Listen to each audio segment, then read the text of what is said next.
So, do we need to do the introduction again? I mean, every episode, yeah. Every episode? Every episode. You cut it in. All right. No. So here we go.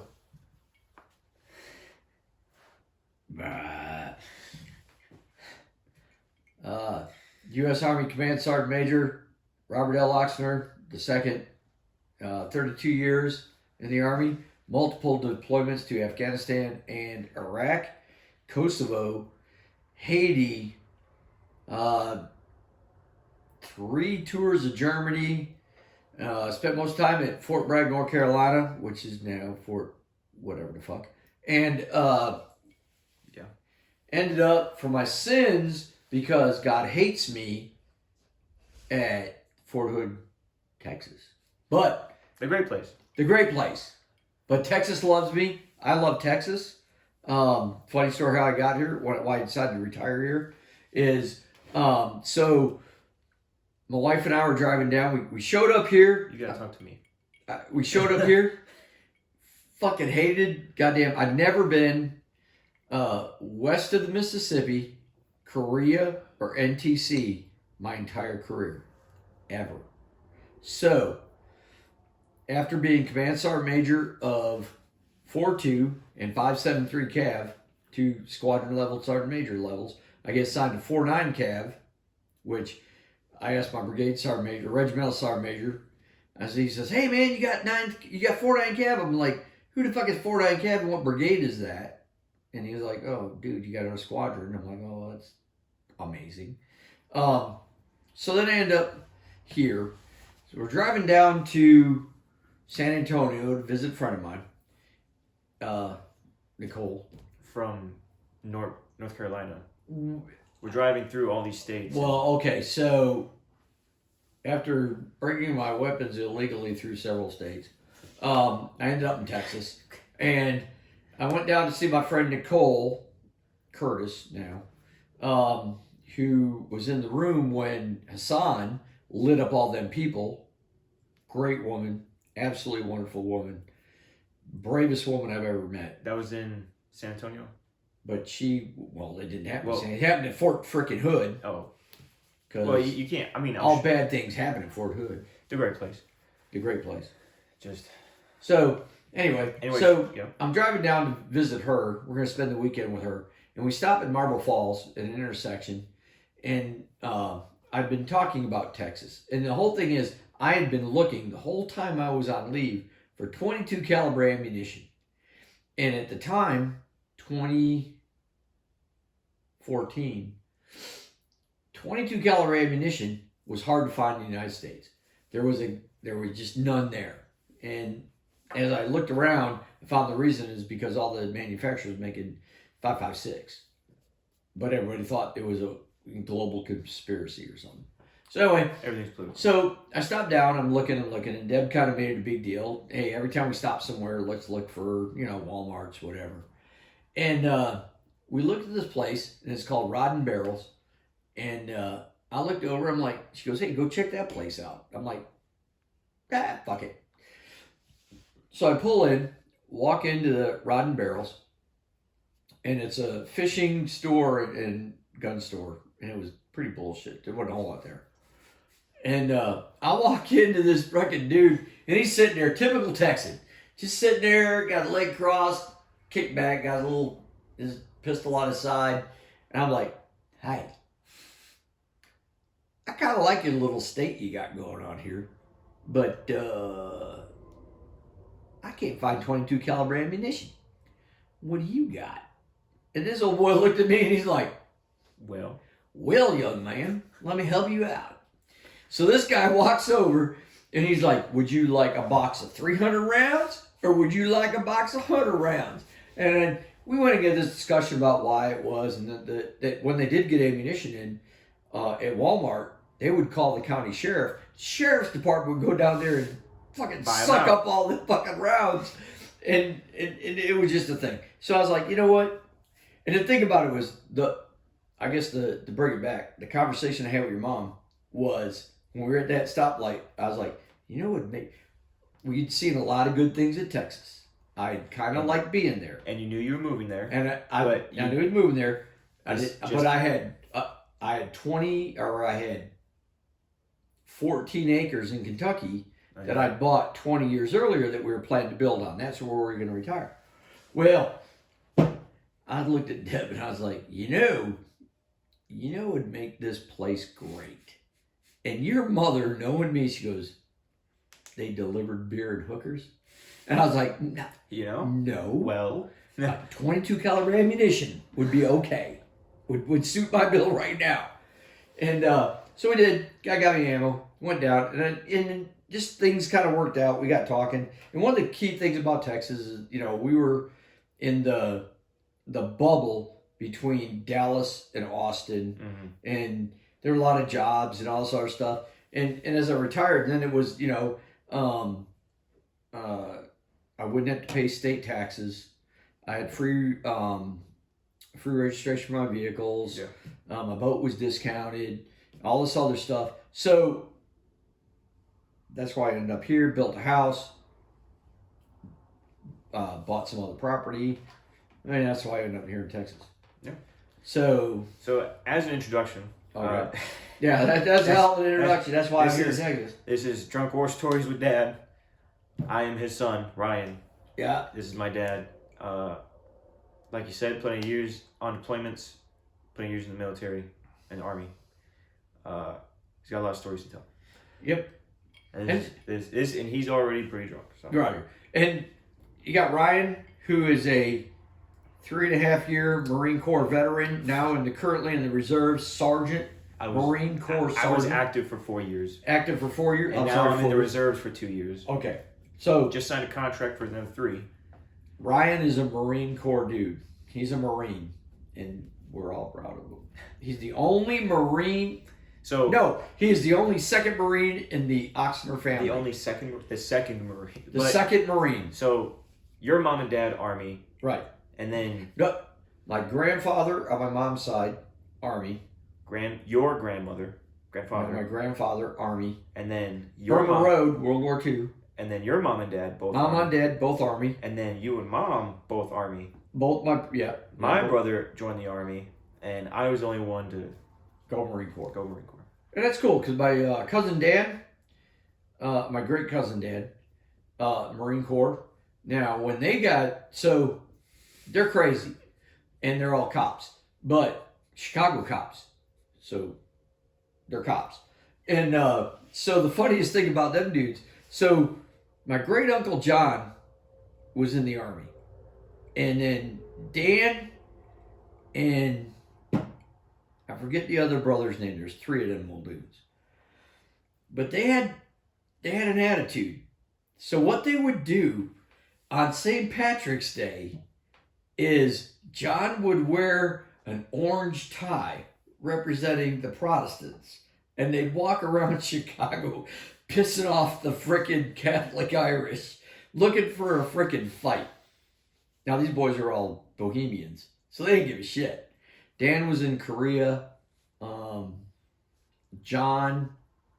think John was in Korea. Man, who was the other Muldoon? They went Steve. I don't forget his name. John was crazy, or Dan was crazy anyway. He got mad at somebody and set their backseat of their car on fire. It was all crazy. My dad's got these crazy stories. They were known as the Oxner Boys in Cicero and Berwyn. The Oxner Boys. My dad went to school, and they saw his last name, and they're like, oh, we don't know if we can let you into this. And everybody went to Catholic school, so he went to St. Odillo's, and they were like, not sure if we can let you in here, my son. He did well, because he kept them to the side. Not related. Now, we're related, but we're not friends. We don't deal with those boys. So, kind of a legacy on my father's side of insanity. Insanity and Army. And Army. That's how it started. And then now... So, my dad, because every family in Chicago has to have a priest. It's mandatory. It used to be a rule. My dad studied to be a priest. So, your grandpa went to the seminary. What's the name of the seminary? St. Mary's? St. Mary's is the bigger one. But he went to seminary in Chicago. And, always went to Catholic school, did the seminary, and was scheduled to be a priest. And then all of a sudden he just kind of realized, shit ain't for me. So, which ended up, he knew when he was there long enough, he ended up knowing in his later life all the priests in the freaking diocese. He knew all them old dudes. And he liked them or he didn't like them. He knew their shit from high school, grudges. So what ended up happening was, so he ended up going to, so he lied to my grandmother several times. But the big lie was I was drafted and he volunteered for the Army. He ended up in Hawaii, and he was supposed to go to Schofield Barracks. So he gets on his deuce and a half, rebel devil type thing. And he's supposed to go to Schofield Barracks, chaplain's assistant was his MOS. So let me get that right. Chaplain's assistant. I'm like, okay, fucking chaplain's assistant. Man, not a big leap from the seminary to, okay, that's cool. But at least the Army made that leap. Yeah, at least he knows more or less what he's doing. Right. Handing out missionaries. What he didn't know is the chaplain's assistant is supposed to be the bodyguard for the priest. Basically. He didn't get trained on that.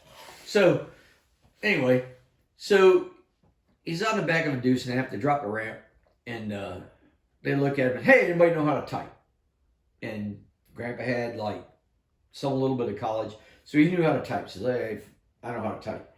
And they're like, roger that. You're going to SARPAC, South Pacific Command. And then this other dude, chaplain assistant, is like, brother, you go to Schofield Barracks. There, you're fucked. Boom. So that Muldoon heads off. So Dad's like, okay. So he's up there typing away, being the SARPAC, whatever, a clerk basically, just typing away at shit. The other Muldoon, who was supposed to go to 25th ID, whatever. Oh no. MWR, Waikiki Beach, brother. He's on the fucking beach, handing out fucking volleyballs and shit. Hanging out, talking to the girls. I'm a chaplain's assistant. You want to get with God? But, it's fucking weird. So he does that. Some sergeant major talked Grandpa into being go to OCS. So he goes to OCS. And so he goes from, he's just typing away. By a little fucking minute. I'm going to be a priest. Doing that real well, typing real well. And then all of a sudden he's like, I'll do OCS. I'm going to go OCS. I'm going to be an infantry officer. Blah. So he does that. And he goes to OCS. Ton of stories Grandpa has from OCS, man. It's just, and then, while he's at OCS, he becomes an OCS attack instructor. So they hold him over to be an instructor. And so he's there for a few years. Yeah. So there's insanity ensues from that. That's when he met Grandma. And he met her at OCS? He met OCS. So Grandma... I didn't know she was an officer. Grandma was not an officer. Grandma had just got out of the Army. Just gotten out of the Army. Gotten out of the Army.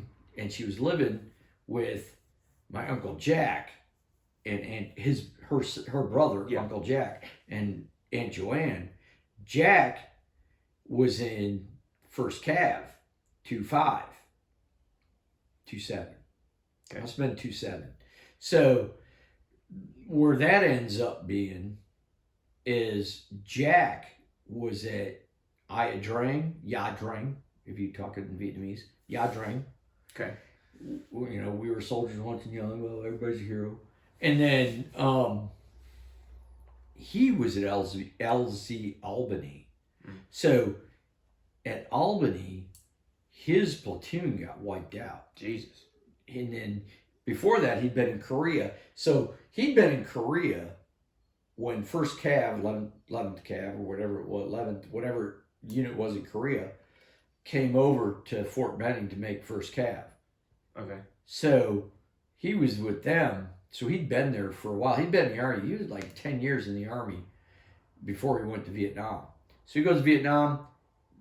He got pretty fucked up and Yadrang and It sounds like Elsie Albany. Yeah. Went through some other issues. Shit. They said he got malaria and had to be evac'd out to the States. Damn. Um, So he goes to Vietnam, gets his whole platoon wiped out, gets malaria and leaves. well, not all in one day, but No, I know, not in a week or anything. But well, no, after that, then eventually other operations. That and sucks. Goes, whatever. That fucking sucks, brother. What's really bad about so they evacuated him for malaria. Yeah. Okay, but nowadays, brother, you just be sitting in a fucking tent and sitting back out to the fight. Yeah. Are you sniveling? Well, at this point, if you have malaria, then it's like, what? I told you to go to medical. Why don't you go to medical? Were you not taking your pills? Who's your NCO? Article 15. Who's your NCO? Who's in charge? Let me get his NCO. Yeah. Let's take this up to the sergeant major. Relieved. You got a soldier with malaria. Relieved. Everybody, chain of command. You're fucking gone. So anyway, so that's family history a little bit. So you want to go? We talk family history. So my grandfather helped build the Burma Road. So Jesus. Nobody talks about that part of World War II. Jesus. And I've really had I've really struggled to find. There's not a lot of documentaries about it. There's not a lot on paper. I've got that book right there, The China-Burma Road, which you probably ought to read. But I stole it from the Center of Military History. Yeah. But he was a heavy equipment operator. Sounds like he heavy equipment operator, we'll call it that. He probably went back and forth between bulldozers and road graders and stuff to make the Burma Road. But he never talked about it. And he got malaria, and it fucked him up his whole life. Jeez. But he didn't have to go. He had a wife, and at that time... Didn't have to go... He didn't have to go to World War II. He was exempt from the draft. He had 3 kids, 3 or 4 kids, and they're like, hey, you ain't got to go. And he's like, oh, get me the fuck out of here. He said, fuck these that. Fucking he kids. Said, fuck that. Jesus. Anyway. A free ticket? Fuck it. Did the Burma Road. Once done the whole thing. The one guy who probably did the most in World War II in our family got no recognition. No recognition. No. And it's something I'd really like to know more about. Of course. So you got Jack, my Uncle Jack, who was named Jack Armstrong, the All-American Boy, because he was born during, at home, on the radio, it was Jack Armstrong, the All-American Boy. It was like a radio program, and they're like, oh, let's name him Jack. Fuck it. Okay, that's easy. Okay, done. Wait, so what made him the All-American Boy? He was just born in a house? No, not Jack, but... The radio station. Heard that? The radio station said Jack Armstrong, the All-American Boy, and they're like, "Oh, that's crazy. Let's just name him Jack. His last name's Armstrong. Let's crazy. Call him Jack." Wow. So originality. No thought needed. We're having babies in the house. So they did that. So you got Jack. You got my mom, and she was in the she was in Japan. Yeah. During occupation, Japanese security force, whatever they called it there. She was a clerk typist with a sergeant named Major and a major named Sergeant. She will never let me know that. She will never forget that. And the fact that she was known as Iron Pants Armstrong because she would not give the box up. That's my grandma, huh? That's your grandma. Didn't know anything about that. That's why there's only 3 of us. And then you got my Uncle Jim, who... So, when my dad came back when he was on his way to Vietnam, and he dropped my mom off, in Michigan to be with her family because she was pregnant, and met the Uncle Jim. She goes, how did it work? It was like, hey, he pulled into town looking for their house, the Armstrong house, which is in the woods. And they're like, hey, there over there is Jim Armstrong. Go talk to him. So he went over to Jim was in a bar somewhere, and one was like, okay, I'll take you home. Jim ended up being helicopter crew chief in Vietnam, but he also ended up in Germany. Now the rumor has it that while he was in Germany, he also was the bouncer at a whorehouse. God damn. And then, well, in Germany, now, your grandma always tells me, like, if I ever go to Vietnam, watch out, because there may be a couple little Armstrongs in Vietnam. So, Jesus. And then supposedly, according to that, is him and his company commander got in trouble for running whores in Vietnam in their little company. The company commander? Yes. What was he? What rank was he? To just... Well, probably D4, PFC. Yeah, just... Sergeant, maybe? I don't know. A little specialist running around, the company commander running whores in and out? What the hell? If you can get something going, you can get something going. It was the 70s, baby. I guess. Jesus. You know, and there was... that was crazy. So, you know, we've got quite an array of the Army spectrum. Oh, yeah. Of... Jesus. You know, nobody's ever gotten in trouble. Yeah, sure. We never get in trouble. We always know the right side of the law to be on in the Army. And then Dad, you know, Special Forces, Dad, Special Forces, ODA. Yeah. How did he get wrapped into Special Forces? So he goes to OCS. He does time in OCS. He's attack officer. And then he must have talked to a recruiter somewhere. Some fucking Joe Benjamote says, hey, you know what'd be cool? You know what'd be cool? You're a lieutenant. Do you want to make general? Let's be Special Forces. So he's like, that sounds cool. I got wrapped into OCS. Might as well. And you know, that would be a good... I've never asked him that question. What the fuck were you thinking? What made the transition from one to the other? So, okay, so he goes Special Forces, Airborne, Special Forces, all this other silly shit. There's funny stories. Like when they first got married, my mom, being from Michigan and not used to oranges, my dad had these 2 navel oranges. She cut them in half. Like, oh, I'm going to give my new husband these great navel oranges. Let me make them taste better. Added salt to them. Yeah, I knew that. And you knew that one. Yeah. And that blew his mind. Then he showed up at jump school. She signed one boot. He shined the other. Hers was shinier. His wasn't. And he got sent to the gig pay. Okay. So, so they end up, Dad goes Special Forces. He ends up at Bragg. And they live down in, we looked at the area. We went down to the area where they lived down in Fayetteville? In Fayetteville, really? Not Eubanks Village, Utah Village. In Utah Village out in that area. They went down there, and that's where they lived. And then goes through Special Forces training, goes to Vietnam. I end up being born, but the thing about it was, and you're the first, right? Yeah, I'm the first. Yeah. But what the weirdest thing about it was, as we find out through history, when you start talking about people in history in the Special Forces community, Dad was there. Yeah. He was there.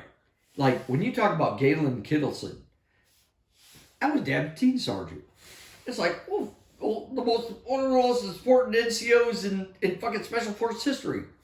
Galen Kittleson. He's the guy that, after Dad fired 2 81mm roar rounds, hit the side of a fucking building, and they came down. He tells me this story all the time. And he tells you all the time. And he had to go out, and he pick him up. His team sergeant's like, don't you feel fucking stupid, Lieutenant? And he's like, oh, I'm fucking dumb, Lieutenant. And then he drops the bomb into a river, right? Or like a stream nearby. No, he just dropped him off to the fucking dud pit. Oh, he told me he put it into a stream. Well, yeah. I mean, everything's a dud pit in that country, right? Yeah. The whole fucking place is a dud pit.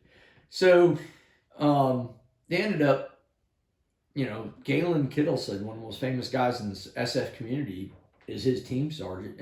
I mean, Galen Kittleson did the most prisoner rescues in the Army. Damn. So he did a couple things in World War II. He was a raider in World War II. He started out in World War II. He's that old. Fuck. Oh, dude, that dude was fucking old. Jeez. So he did that. He did.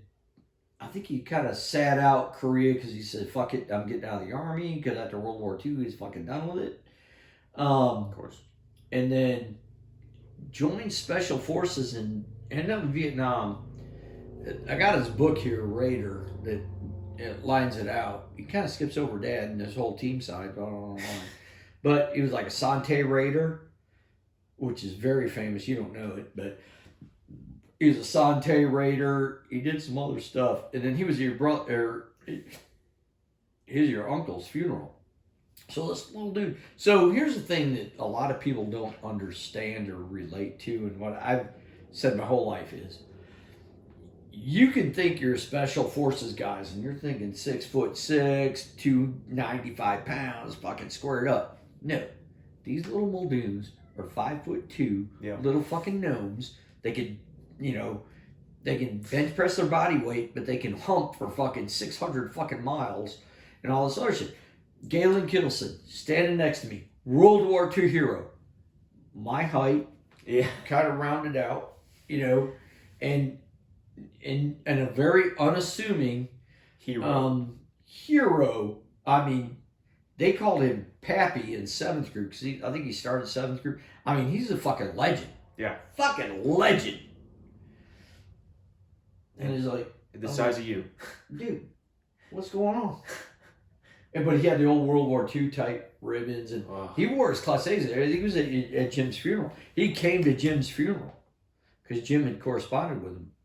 And I was like, holy shit. And I didn't know who he was until later. Mm-hmm. And I would have been even more impressed. Oh, yeah. I mean, I would have been, let's dig the body. Oh, my God. So your fucking liberal-ass fucking cousins, fucking dumbasses, went and got Barack Obama's fucking signature because he's a state senator, blah, blah, blah. He's a piece of shit. Okay. But, so they bring him over, and I'm like, let me rip this shit up. I'm like, this is a fucking legend. And they're like, who is it? But Barack Obama. Get the fuck away from me. You pieces of shit. Love you, Al. Love you, Mom. Sort of. Though I did punch her. So, for reference. Right. You joined the Army, because we're talking about your mom and dad. You joined the Army in 85. Right. And then your brother joined the Army. 87.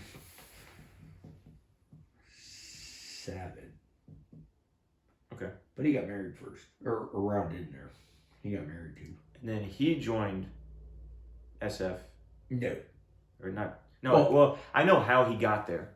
You told me that he was in line and they were calling the names of people who passed, and the other guy who they called wasn't there, so he just said. No, that's the German dude. You told me something about he just. You're making shit up. You're telling me a lot of stories. You're on drugs. So you're the one that's drunk right now. Right. So here's what happened. So your Uncle Jim joined the Army. Yeah.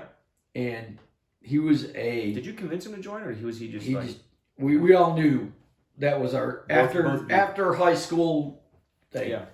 So he joined the Army and became a 13 Fox, Charlie Fox, something like that. He became an artilleryman on 16-inch guns, call for fire guy. Really? So he ended up going to Germany with your Aunt Ann, and I went to Bragg. So I was at Bragg, 19 Delta Cavalry Scout, doing my thing, airborne. And they were there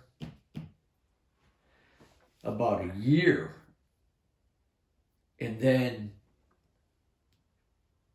I PCS'd from Germany or from Bragg to Germany, linked up with them. That was fucking cool. That was insane. Because so what happened another crazy ass army dumbassness. So I landed at Frankfurt, and it was funny as shit because I landed at Frankfurt, and they open up the door. This dude walks in Mach 4, and I'm like, what the fuck is going on? Now, so you gotta remember, there was military side of Frankfurt and civilian side. Yeah. So what building is this? Was it like your company office? No, it's the fucking airplane. The airplane. The airplane opens up and lets the jet ramp down. In Frankfurt, it's like a welcome to Germany, blah blah blah blah blah blah. Open up, dude walks in Mach 4. I'm like, oh fuck. I'm like, what? I look at this dude next to me. I'm like, what year is that? Huh? What year is that? 89. 1989. So, and they're like, hey, they're having a training thing, blah, blah, blah, blah. Yeah. I'm like, well, thanks for the fucking heart attack. So we go out. I grab my bag. Jim's there. And I'm like, do we got to sign in? No. I said, look, dude, I got a leave form that says I got 10 days permissive TDY in Germany, in theater. So we just take my bag, throw it in his car. We head out to Bamberg, and we show Bamberg. I mean, a little Nicholas. He's a couple months old, and have a good time. And then as we're ending that, I'm kind of like, hey man, so let's see if I can call in and just go to Schweinfurt, which is not far from Bamberg, and just sign in to Schweinfurt, because that's where I was going. So he's like, all right, man. So we drive up to Schweinfurt, which is, maybe an hour away. Yeah, couldn't be. And squadron headquarters, I go in, staff duty. Hey, I'm Sergeant Oxner. What do I need to do? Blah, blah, blah, blah. Is this a story you told me about JD? No, JD's not involved in any of this. This is pre-JD. Right. So I'm like, hey, man. So the guy looks at me, he's like, Sergeant Oxner. I'm like, yeah, I got my beret on, I'm in BDUs, all set to go. Spiffy.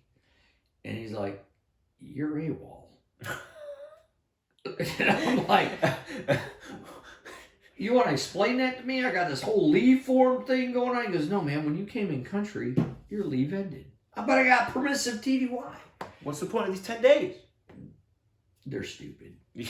So the guy's like, hey, man, you need to go up to fucking Frankfurt and figure it the fuck out. So we drive up to Frankfurt.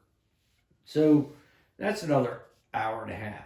So Germany is about as big as Texas. Yeah. I mean, it's smaller than Texas, really. Yeah, honestly. So we just drove from Austin to Fort Hood. Now we're going to Fort Hood to Dallas. Yeah. So we drive up to Dallas. Well, Dallas is 3 hours away from here. That's oh, it is? Yeah, it's about close. Yeah. It's about 2.5 hours. So we're west. So we drive up there, and I'm like, hey, man. So I walk in, I'm like, hey, you old dudes are saying I'm AWOL. And they're like, well, your leave ended when you came out, blah, blah, blah, blah, trying to be all fucking hooah. And I'm like, 82nd Airborne Division, don't bullshit me. I'm going to fuck you up, leg. Jeez. And not the airborne. And this staff sergeant's like, well, but you kept me like, you're. So we get into it a little bit. And then he's like, and they're like, you got to take the bus. And I'm like, the fucking bus? I drove here. So the bus is, it drops you off at every unit that you're supposed to go to because it's the replacement bus. And I'm like, hey, I got a ride. Yeah. And they're like, take the bus. Fuck no. And I'm like, the bus. No, you motherfuckers. So I go walking out to get on the dude, and I'm like, hey, I got to get on the bus. And I talk to this specialist.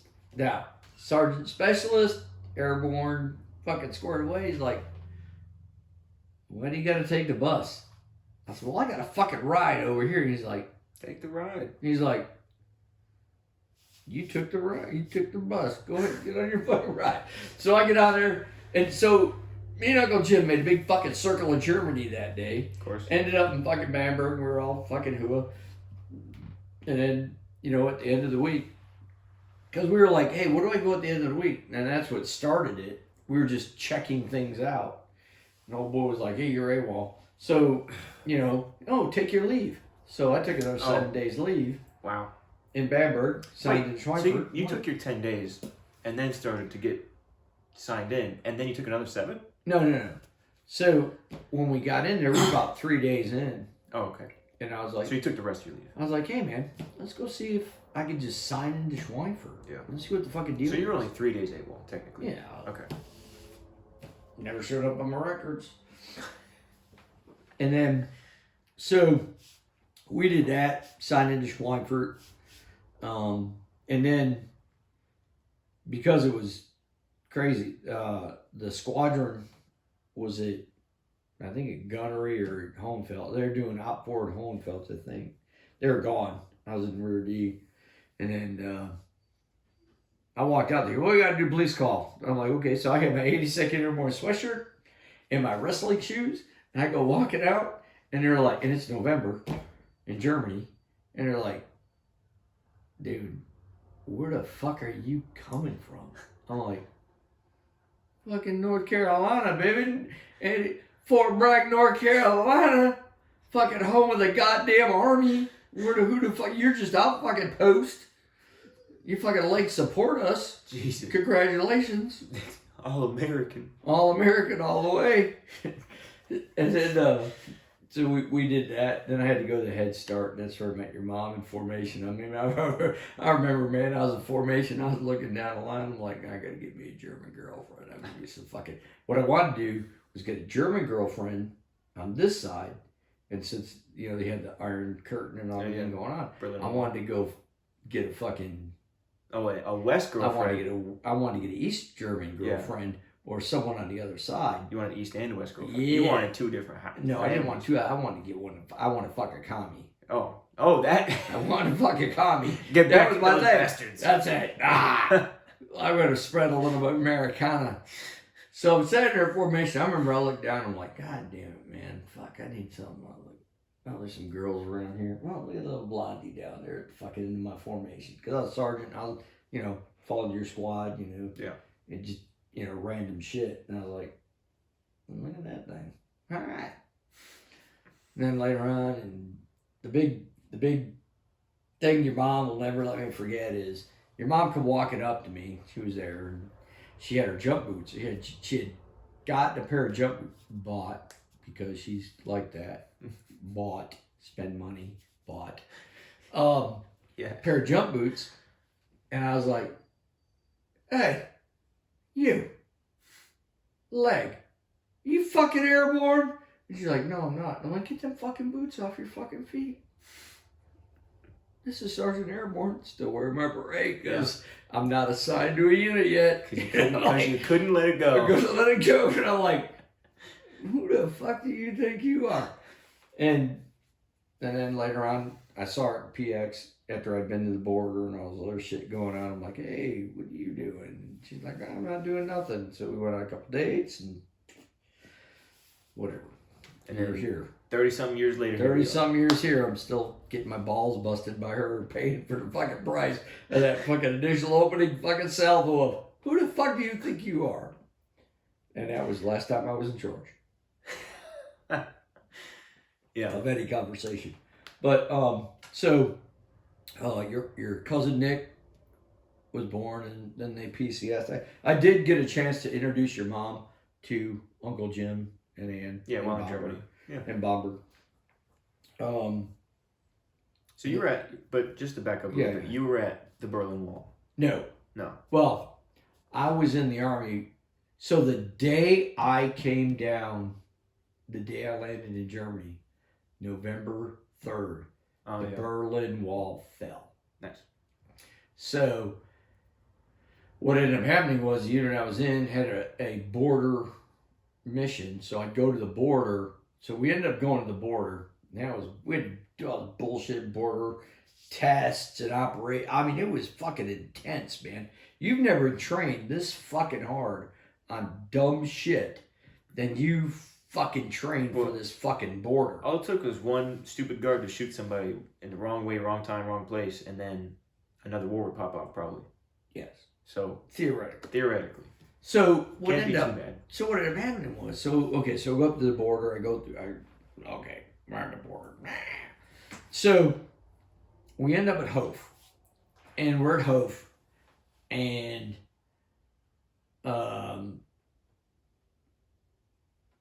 it's kind of well. First of all, just to aggravate me every fucking day of my life, every fucking day, every fucking waking moment of my fucking life is we did a border leaders tour. And I show up at this fucking border leaders tour. 2nd ACR's got the border. We land at Hof. We pull in a fucking bus. And they're like, hey, the 82nd just jumped into fucking Panama. I'm like, you motherfuckers! I just fucking left you! I left you fucking out! And then guys are trying to talk all kind of shit. I'm like, no, let me tell you the fucking order of battle. It went in. It was goddamn 2-wheel. I laid it all fucking out. Me. And I was like, you motherfuckers. And they're like, and there was a tank unit. Oh, god damn it. Goddamn, my fucking tanks went in. That was my boys. Troxel and oh my god, man, that was fucking hot. I had to walk away. I had to walk around the motor pool for about an hour. That was fucking hot.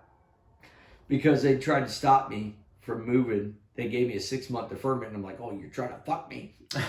And they're like, oh, you wanted to lick? Oh, okay, fine, go the fuck away. Go ahead. See what you're missing.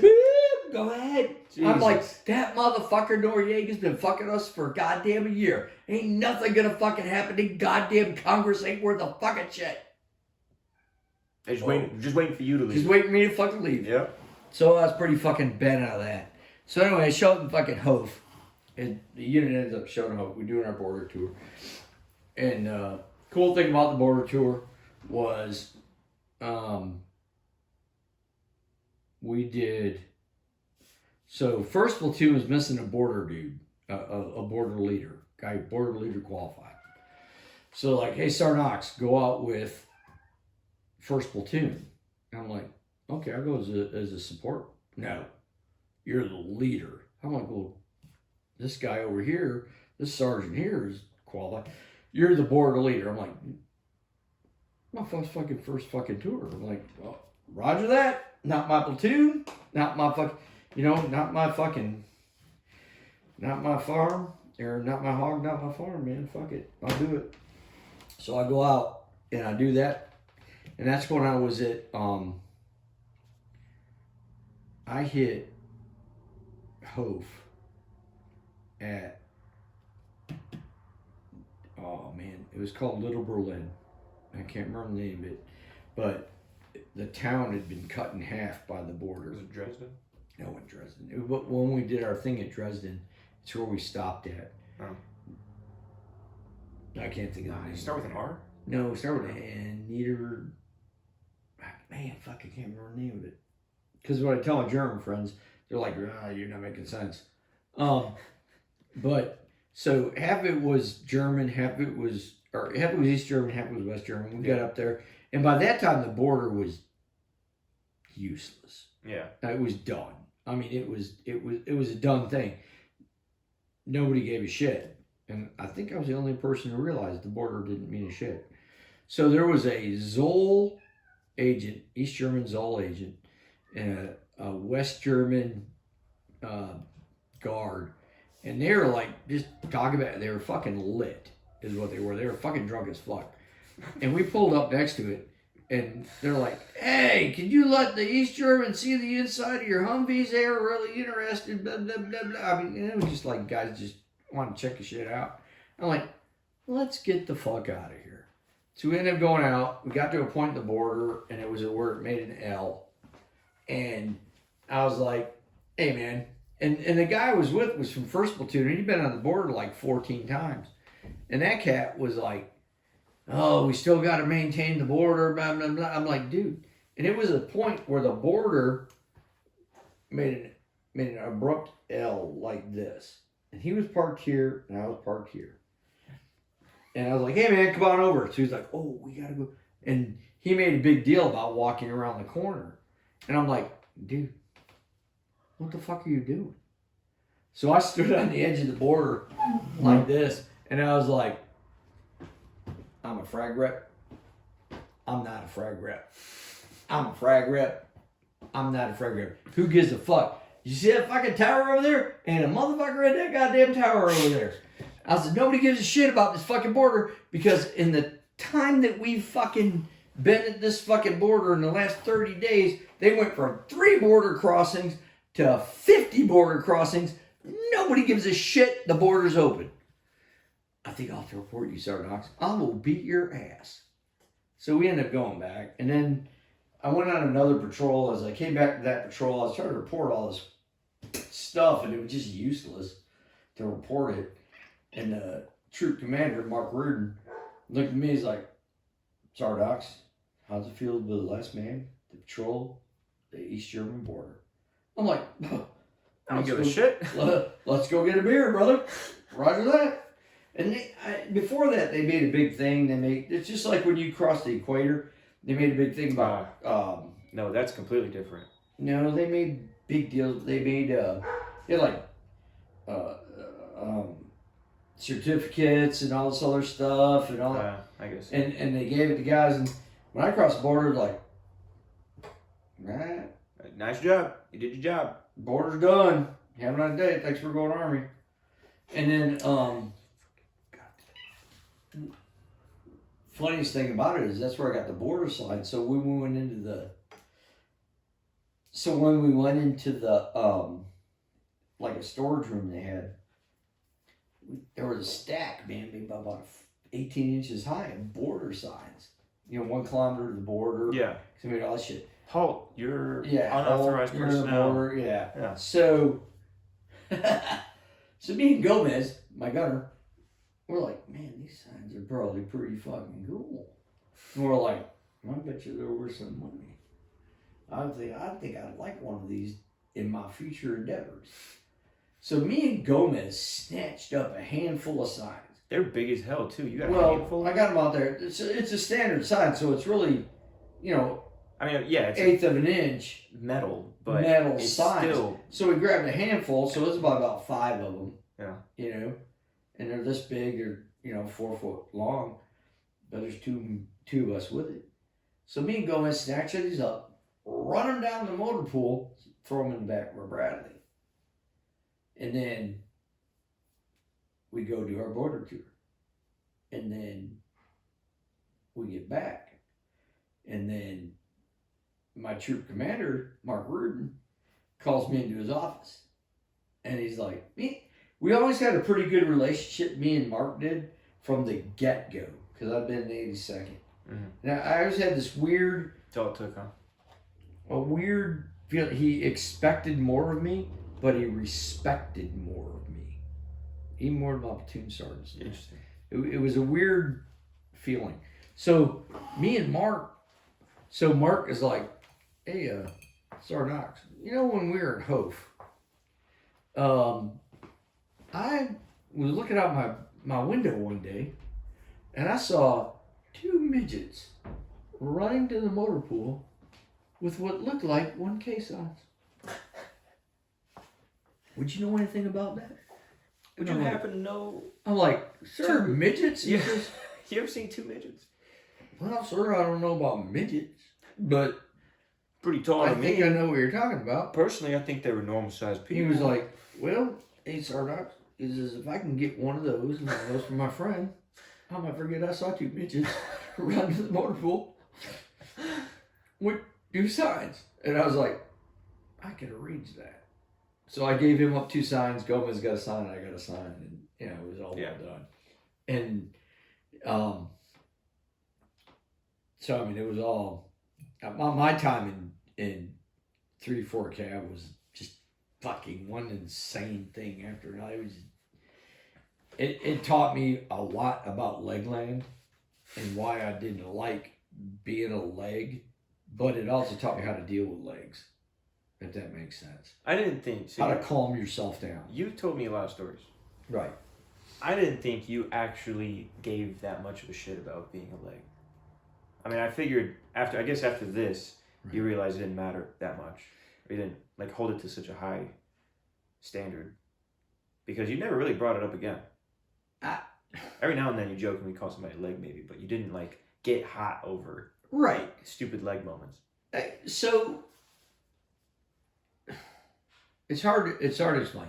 So, and I've seen this with guys in Rangerback, is they just kind of have a mental assumption that everybody's less than them. Yeah. So when I go to Legland and I work with legs, my expectations Are lower, and then I try to develop people at least to the level of an airborne paratrooper. To your expectation. To my expectation. Yeah. And it's just that, you know, I'll tell you what, man, I was thinking about today, some of the leg platoons I've been in, like that leg platoon I had in 136. Garbage? Pure fucking garbage. Now, I say garbage because I will give that as a general D average of soldiers. Okay. But within that, I had some other soldiers that were okay. You know, some guys could get there. Leadership wise, I'll tell you what, man. If you could, oh my God, terrible. Jesus. Fucking terrible. And when I felt like I got relieved when I got moved up to the BRT. Then everybody else was like, no, dude, you got, they need. Trust me. Trust me. You're moving up. I was like, I thought I fucking failed, but that platoon I had, and what's really weird is I saw a couple of them dudes in 2CR when I got in theater in Baghdad, and I was like, you guys are fucking. But so it was a weird group out that platoon. Just I didn't want to fire any of them because there's no place to fire them to. And nobody good enough to replace them. And nobody to replace them. And my egotistical mindset was, I can get them through this. That was a big mistake. That's a mistake of every platoon sergeant is, I'm good enough to get this shit bag through. Buddy, we didn't have a fucking prayer. Platoon leader sucked. Fucking senior scout sucked. Fucking, and so in a battalion scout platoon, got 10 trucks. So you got 3 section sergeants. They were garbage. Brother, I can't. One staff sergeant was good. A guy I respected. Everybody else, pure fucking garbage. I was on a live fire and the fucking company commander, the HHC company commander was kind of walking through with us. And he's like, when are you going to stop this fucking insanity? When are you going to put this dumpster fire out? When are you going to put this? I said, sir, we got to let the motherfucker fail. I was like, oh my God. I just, my ego was the point where I don't want anybody to fail. Nobody's back. Nobody's garbage in my platoon. Oh, the whole fucking unit was fucking garbage. They were garbage, man. Fucking terrible. Terrible. Every fucking NCO I had was, except for that Staff Sergeant Brown. And you were Sergeant First Class at this point? I was Sergeant First Class at this point. Yeah. Staff Sergeant Brown was fucking squared away. Everybody else, garbage. Brother. Just a hot pile of shit. Cannon fucking fodder. To include that platoon leader was the fuck. And I had a bad run of platoon leaders. So I had that platoon leader, absolutely tried to do fucking mutiny. Because I got fucking set away. You did or the leader? Well, he decided to fire the fucking senior scout. I went, it was garbage anyway. I'm just trying to, where are you going to fire him to? Yeah. That was the whole thing about it. Where are you going to fire this motherfucker to? And then, I mean, that was bad enough, is the fact that the fucking sergeant major, I went on leave because your grandpa got ordained. I come back, I got a new sergeant major. He's an infantry dude, they're all infantry dudes, but he's a fucking airborne infantry dude. And he wants to fucking fire me because I'm not a fucking 11 Bravo Ranger dude. Just because of that? Yep. And he's like, I talked to a friend of mine who was a platoon sergeant over in one of the infantry platoons. And he's like, hey man, you know that guy? He says, he tried to get me to take your job. And he says, I told him, I said, I don't know about mounted fucking recon. What the fuck are you, stupid? And he was like, no, baby, we'll leave him in charge, blah, blah, blah. And that guy, right, absolutely fucking garbage. That motherfucker there, I will tell you what, that was the biggest piece of shit in the United States fucking Army. Wearing the fucking rank from E6 to E9. He was a piece of fucking garbage. So that fucking shitbag. So this is what happened. This is his fucking career path. Of that fucking shitbag. So this is why I know he's a shitbag. So he goes from fucking 136 infantry, where he's like, oh, I'm the sergeant major. Sergeant Ox, you're a 19 Delta. You can't be the 19 Delta slot, E7 slot, so, because you're not Ranger, blah, blah, blah, blah, blah. I'm like, hey, motherfucker, master rated jump master. And he's like, fucking hate you because I'm only senior rated. You're fired. I'm like, fuck you, buddy. So that was kind of behind the scenes. So anyway, so this shitbag, fucking, and this is why he's a shitbag. Fucking coward, is the guy in Hohenfeld's, the sergeant major in Hohenfeld's got in trouble because the kid was smoking dope. So to avoid all that problem, they swapped places. So Wright ended up in Hohenfeld's, and I forget what the guy's name was, took 136 infantry. We deployed to combat. We go. Wright ends up going to the fucking school, the infantry schoolhouse. He's at the infantry schoolhouse, no combat badge. Fucking never been to war. Never. Don't know what the fuck is going on. Really? Never heard a fucking shot fired in anger. Jesus. And he's up there, Sergeant Major, fuck, telling the fucking the sergeants and the drill sergeants and infantry, all them guys up there, that they're pieces of shit because you ain't never been to combat. You don't know what the fuck you're doing. My buddy fucking Lee Thomas did a tour, just come back from his tour of Afghanistan. Mm-hmm. He's doing drill sergeant time. He's like, hey, what the fuck is this guy talking about? Well, he ain't talking about me. Oh, motherfucker, I got no combat badge. What the fuck he's talking about? So, fucking Wright's talking bullshit about fucking all these guys, right? And hey, combat, you need to go to war, blah, blah, blah, blah. So then Wright ends up, I don't know where he ended up, I don't know how he got there, but he ended up being the commandant of he was the last. So there used to be a officer in charge of the Sergeant's Major Academy. Okay. Then they said, why the fuck have we got an officer in charge of this shit? So that guy, so Wright was the last sergeant major with that colonel. I think it was a colonel.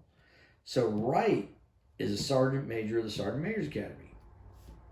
You ain't got a combat back now. You're World War II. I'm not the baddest thing in the world. Look, I'm senior rated. I got a star. They're like, motherfucker, you ain't got no goddamn combat cellulose. You got no cellulose webbing over the fucking cellulose wadding over the top of that fucking star to keep you safe. Motherfucker, useless bitch.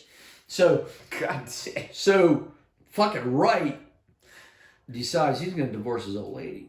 Good for him. So they're separated. Sure. Which I'm sure she's fucking glad. Oh. Dating this other bullshit bitch. Of course. Takes her to a fucking ball. All this stuff. So basically, separated, dating another chick. Commandant looks at it and goes, that's adultery. Nice. Ba-bam! fucking relieves him of his fucking command, sends him in fucking blah, blah, blah, blah. He goes away. Goes away.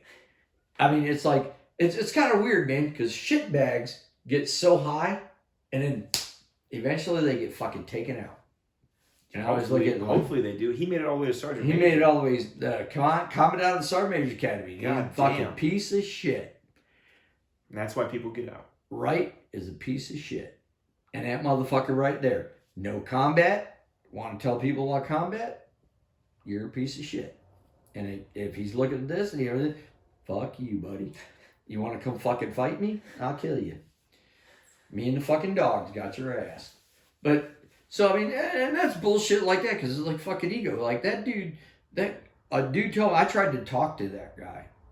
And he didn't want to talk to me. And one of the fucking ranger infantry guys was like, he's pissed off because you're fucking master rated. I'm like, I'm masturbated. That fucking dude, I mean, I saw shit like that in Legoland all the fucking time. Is everybody's fucking ego wanted to take the, it was crazy. Yeah. But luckily in that brigade, I was kind of protected because his 1st Brigade, 1st Armored, and the Sergeant Major had been in 136 Sergeant Major. Oh, I can't remember his name. Fuck. And that dude, I love that dude. He set me up for failure once. But I love that dude because he had a fucking EIB. That's it. He didn't give a shit. And that motherfucker drink your fucking ass under the fucking table. Yeah. He didn't give a fucking ass.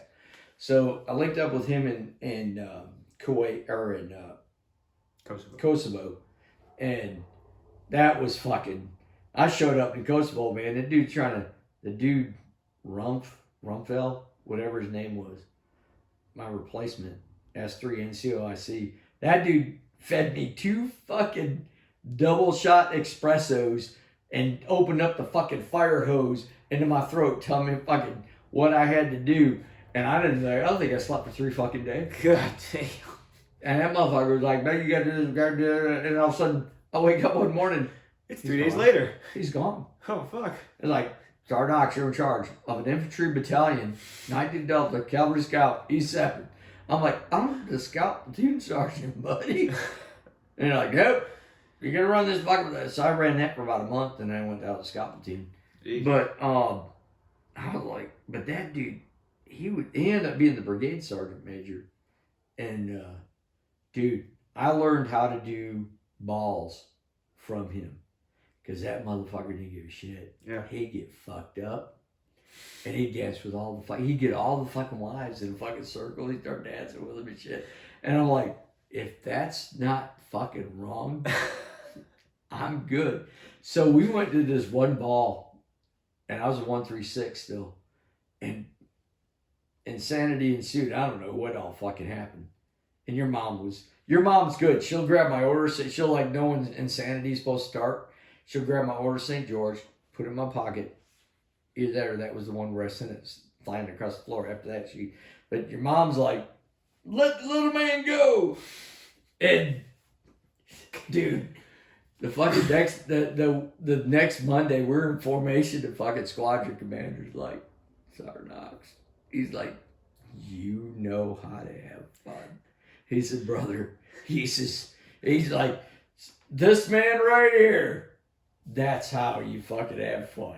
I'm like, dude, I used to have fun, bro. I didn't give a shit. Right. I was at the brigade ball. I just got the BRT, and fucking Turner's old lady was in front of me, and she was long down, and she's like in front of me, and I'm looking at the fucking titties, and I'm like.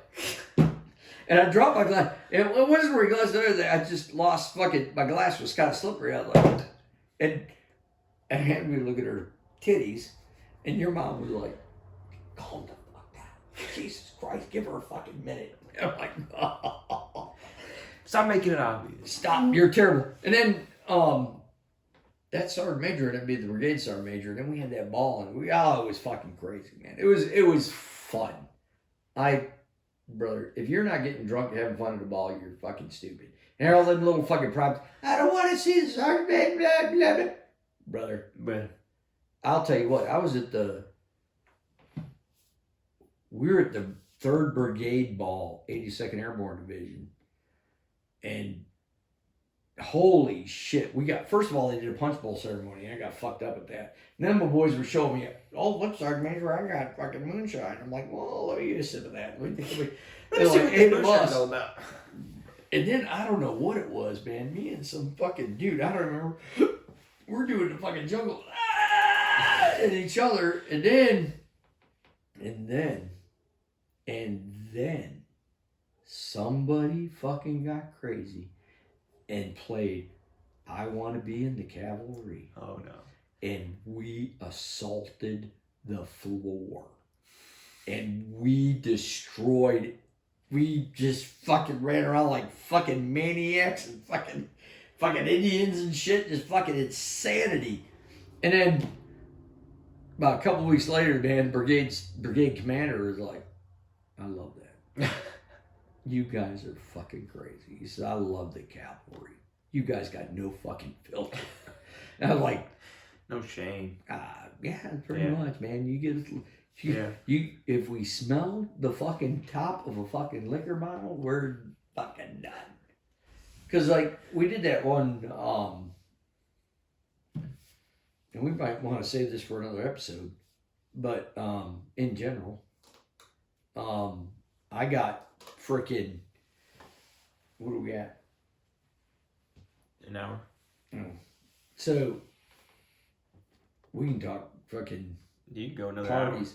Hour. Okay, so so when I was a 5'7", okay, so spur rides. Let's talk spur rides. They're cavalry. So, spur rides. Your Stetson, your Stetsons, I got them right over there. The pretty part of cavalry. Yeah. So, I've been trying to get them to, and I kind of, in the 82nd Airborne Division, we all kind of downplayed it a little bit, and then we didn't do it, and I'd ask some questions.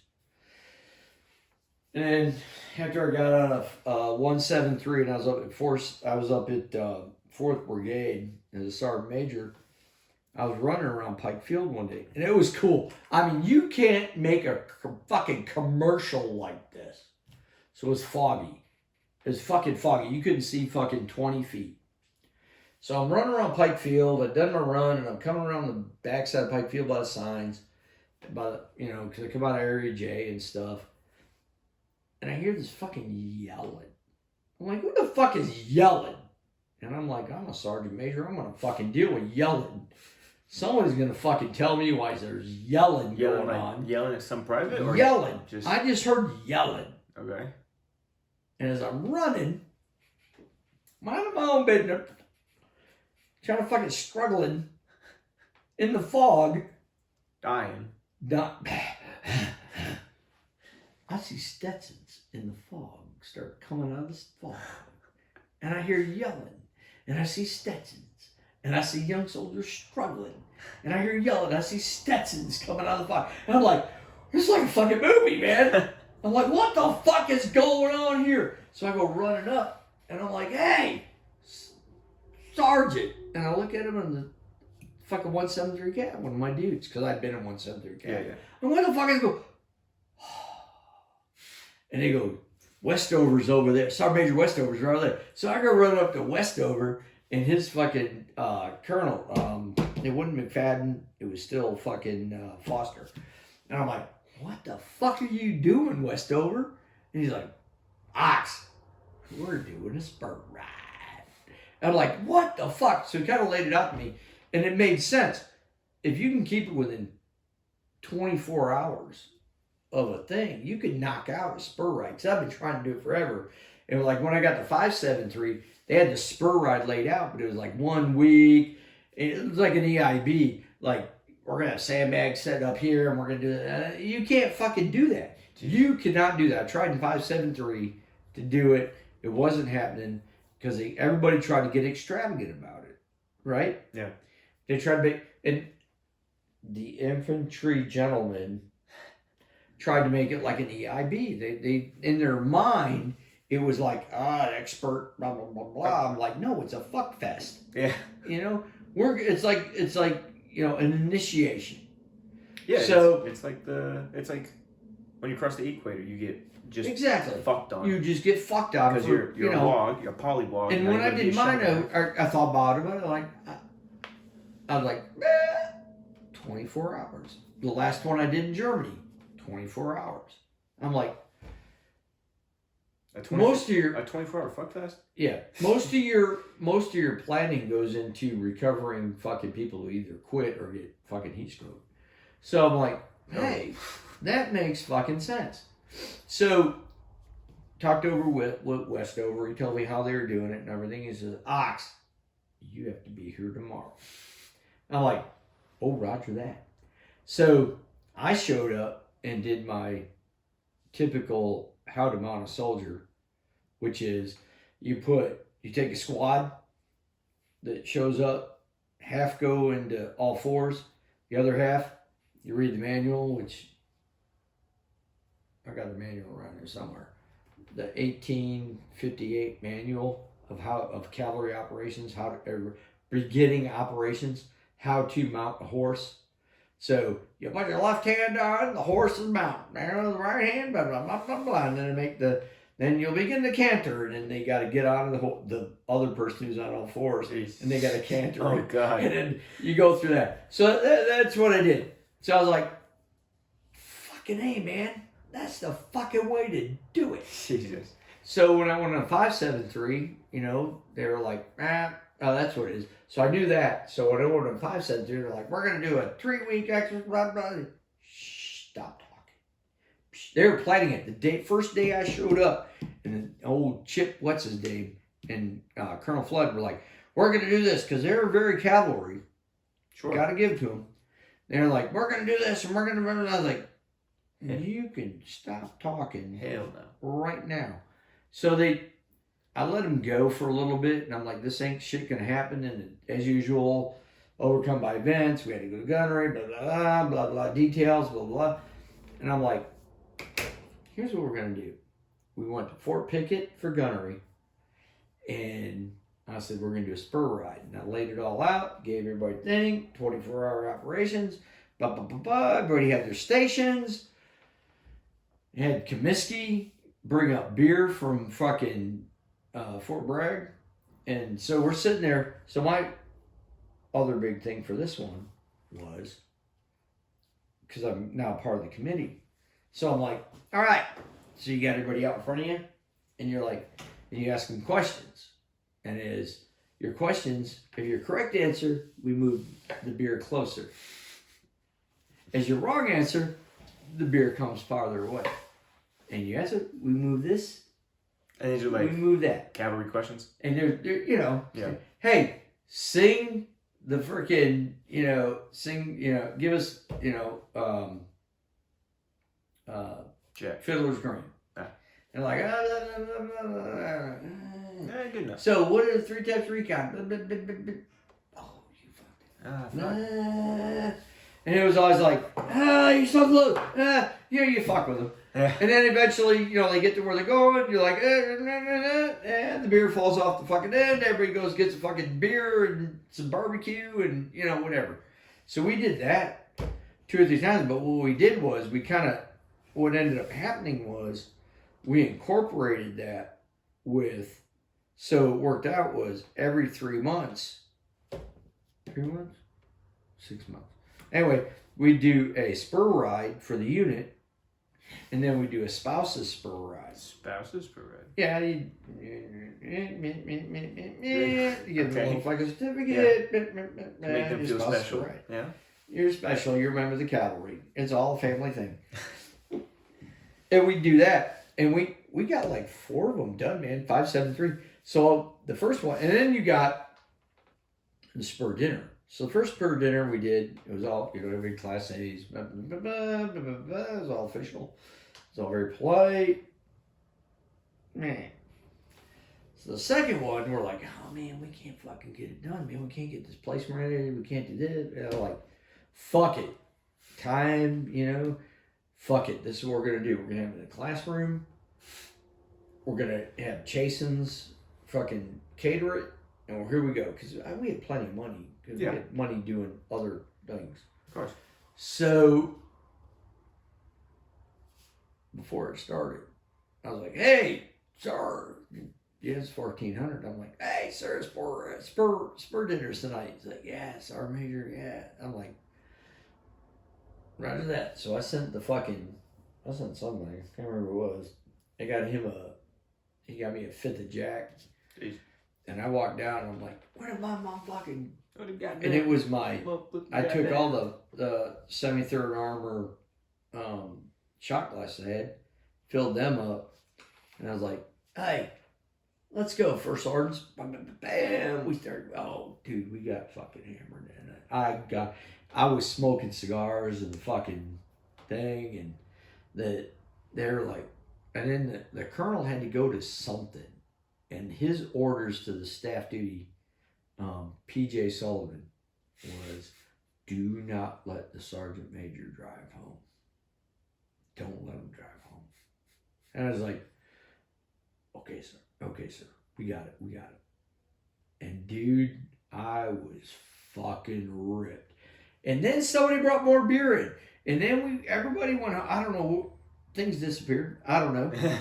And then these people showed up from 573's tour in in Iraq that had been wounded and stuff. And we got talking to them, and I was like, wow. And I'm like, beep, beep, beep. And then I was not wearing a fucking shirt. I had my BDU bottoms on. Jesus. And I did not have a shirt on. We were singing, I want to be in the cavalry. And I don't know what happened. As a sergeant major, just having a good ass time, huh? I don't know where things went. But the brigade staff duty walked in, and she was pregnant. No. And I had my saber. No. And I walked in, and I was standing at staff duty desk, and like, who are you? And she's like, I'm brigade staff duty. And I'm like, are you pregnant? She's like, yes, I am. I said, our work here is done. And then I was like, all right. And then all of a sudden, it's like, I called your mom. And I'm like, I got to go home. Because everything was done. And I was hammered.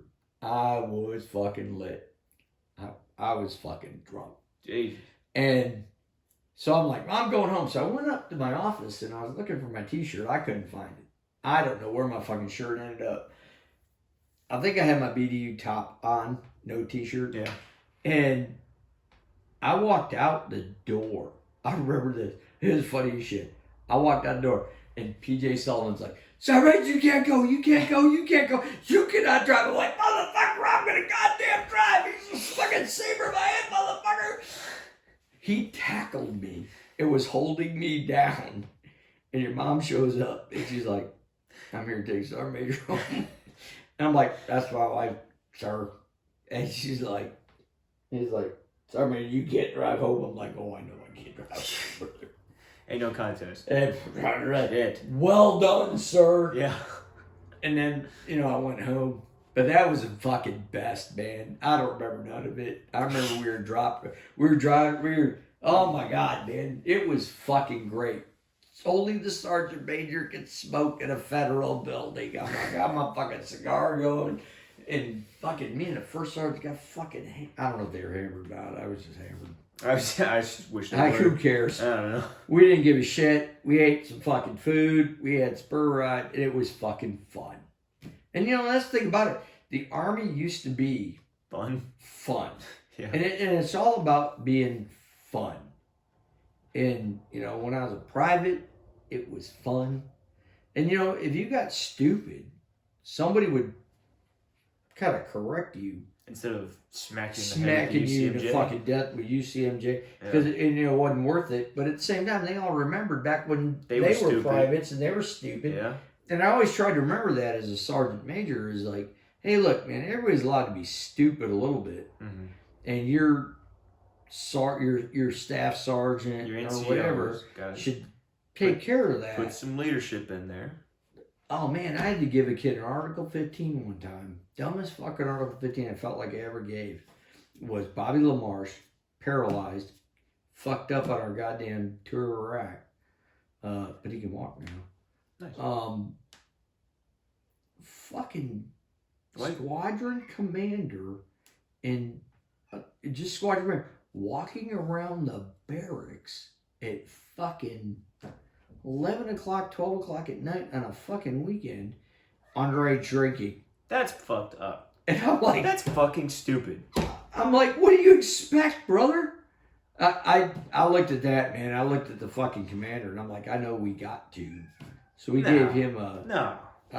That's fucking We dumb. gave the guy a summarized Article 15. I put him in... Well, it was kind of good because I could... It was one of my first Article 15s. So I could establish what an Article 15 looks like if you get fucked up by me. And I was like... So we gave him that. I made him do some building and stuff. That's fucking dumb. And what kind of officer or anybody walks around the barracks at 11 that was on the weekend? On the weekend. That's fucking dumb. And you're just looking to fuck people up. What do you expect to see? What do you expect to fucking see at the 82nd Airborne Division? And anywhere in the military, there's gonna be underage drinking. Oh Jesus, dude! I was in fucking. I was standing in formation when they did the open barracks thing in '96.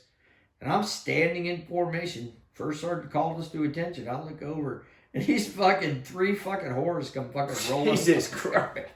I was like, Top, I don't know what you're playing. Roger that. It's the new fucking barracks thing, buddy. And Top looked at me, and I was like, I'll tell you what. What? Let's go left face. Let's go move out. Jesus Christ. It was crazy, man. We used to, but... Used to have fun. Well, when I was in 82nd, we used to have the whores run the fucking barracks, man. Jesus. We had the barracks whores. And they would knock on the door. And you'd open it up, and there'd be some fucking slut sitting there. And she'd like, hey, you got $50? And you're like, and I need a blowjob. Let's go. That's all it takes. And they would walk room to room. They'd go, what, you got $50? No. Okay. Move on. Hey. And I was in fuck, man. I was on CQ. I was CQ runner. And I got a call one day and I'm like, hey, are you building number whatever? And I'm like, yeah. You need a blowjob? And I'm like, yeah. Now that you're asking. It never occurred to me, but yeah, sure do. She goes, hey, look, I'm outside that building, you want to come out here? I'm like, hey, Sarge. He's like, cover for me. Hey, Sarge, she's calling. He says, don't go out there. She got the fucking clap. We were last week. I was like, hey, man, we ain't got time for you. Jesus. We walked in from doing PT one day. Jesus. In the morning? In the morning. Well, we walked in and they don't sleep, huh? We were doing some fucking combat soccer or something. We come walking out. We lived at Pike Field. So Pike Field, if you know Fort Bragg, is the parade field, and then for the Corps and everybody, and then you had these old World War II barracks. We lived in the old World War II barracks, and then we come walking in. My buddy Easy is like, Ox, you stop. And I'm like, oh. He said, you smell that? I'm like, I smell burning leader. He says, that's dope. I'm like, and he's next to this car, and he knocks on his fucking car. This guy rolls. It's just like on a goddamn fucking like old school or something. He rolls down, man, fucking dope smoke, just fucking. And like, hey, what are you doing here? Jesus. And that dude's like, waiting for our friend. And I'm like, are you civilians yet? Hold the fucker right there, man. We're gonna call the fucking MPs. So they ended up calling the MPs, confiscated the car and everything. But I was like, fuck, dude. Sitting in the middle of a goddamn U.S. Army fucking parking lot of a unit, smoking dope enough to fill your fucking car full of dope. That's dumb. It was crazy. Waiting for their whores, huh? I gotta take a piss, man. Well, it's been an hour and a half. Yep. I think we got enough. I think we're good for this one. Okay. Next episode.